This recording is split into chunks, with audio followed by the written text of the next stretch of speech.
کدو این سبزیجات ترکیبش از ویتامین ها بوی بوده فایده‌ناکیش برای انسان خیلی زیاد است. متخصصان میگویند که این سبزیجات همچنین بدن آدم را از پیشروی بر محل محافظت میکند.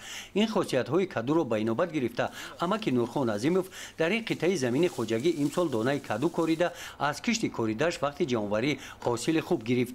او میگوید که این سبزیجات را بین قطاره های مکه شنانیده است. حاصل مکه دان را میانه های اکتبر جمع آورده حاصل کدو باشد با وجود آنکه زیاد از 1000 دانه آن را به بازار برآورده است همان و بسیار است.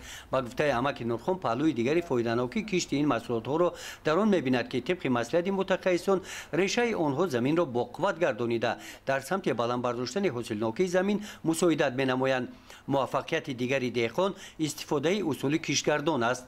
موافق چیای اگروتکنیکی زمین هم باید کشتگردان کنه که در همون زمین هر یک نمود کشت الیمنت های خچ استفاده میبره برای همون زمین ها را کشتگردان میکنیم.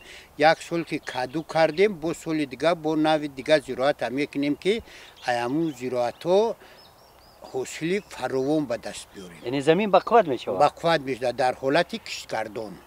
نورخان عظیموف این ساکن ناحیه وسه در مساحت 1 هکتار زمین خوجگی دهقانی را راهبری نموده زیاده از 20 سال این جانب با زمین سر و کار دارد. سمت فعالیت خوجگی به ساحه آبچکاری روانه گشته است. فصل تیرماه قطعه‌های زمین با محصولات‌های سبزیجاتی سبز میباشند.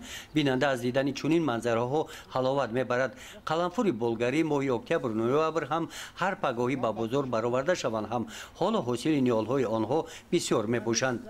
در این قطعه زمین تور و شلغم حاصل کشت تکراری زمین می باشد. این شب و روز وقتی جانوری حاصل این محصولات است.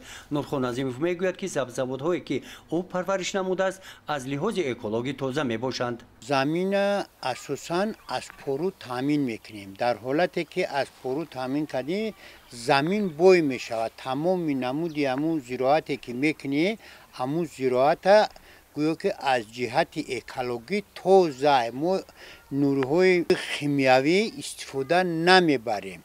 یگان وقتی که اگر به ضد حشرات در کار باشه به ضد حشرات استفاده میبریم. اساساً محصولاتی که ما تیار میکنیم با پرو تیار میکنیم.